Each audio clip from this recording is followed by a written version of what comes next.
بسم اللہ الرحمن الرحیم۔ السلام علیکم ناظرین، میں حامد مظفر منہاس STV7 اردو آسٹریلیا سے۔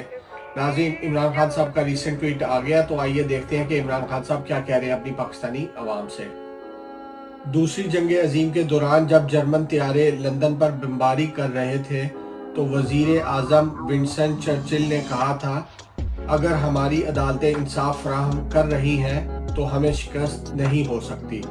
بدقسمتی سے آج ہمارا عدالتی نظام اس معیار کے بالکل برعکس کھڑا ہے۔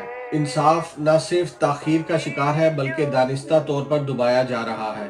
مجھے اور میری اہلیہ کو صرف سیاسی انتقام کا نشانہ بنا کر قید میں رکھا گیا ہے۔ میرے وکلاء اور اہل خانہ سے ملاقات نہ ہونے دینا ان جعلی مقدمات کی کلئی کھول دیتا ہے۔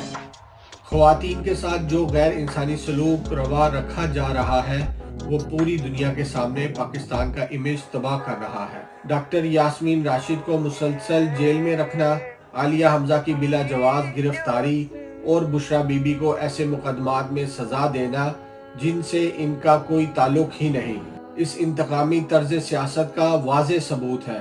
عدالتوں کو مفلوج کر دیا گیا ہے، مجھے اپنے وکلاء سے ملاقات کی اجازت نہیں دی جا رہی۔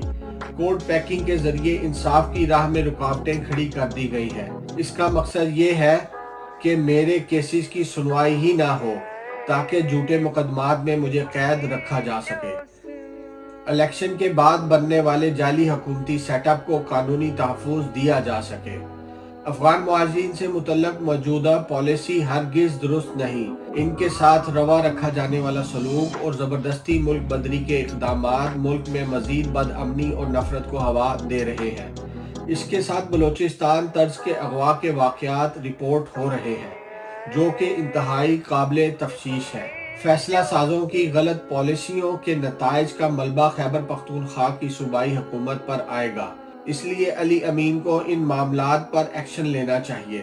دھاندلی کے کیسز 1 سال سے لٹکے ہوئے ہیں۔ اس حوالے سے جنید اکبر سیاسی اور احتجاجی حکمت عملی بنائے۔ بار کونسلز الیکشنز میں انتظار پنجوتھا انصاف لائرز فورم کے اپنے امیدوار سامنے لائیں اور ساری پارٹی صرف اپنے امیدواران کو سپورٹ کرے۔ اڈیالہ جیل میں ناحق قید سابق وزیر اعظم عمران خان کی وکلاء سے گفتگو۔ تو ناظرین، یہ تھا عمران خان صاحب کا ریسنٹ پیغام جو انہوں نے اپنی پاکستانی عوام کو دیا ہے۔ ہمیں چاہیے کہ ہم عمران خان صاحب کو فلی سپورٹ کریں اور ان کے میسیج کو زیادہ سے زیادہ شیئر کریں تاکہ لوگوں کو پتہ چل سکے کہ ہمارا لیڈر کیا کہہ رہا ہے اس وقت۔ اللہ تعالیٰ ہمارے لیڈر عمران خان کی اور پاکستان کی حفاظت کرے، آمین۔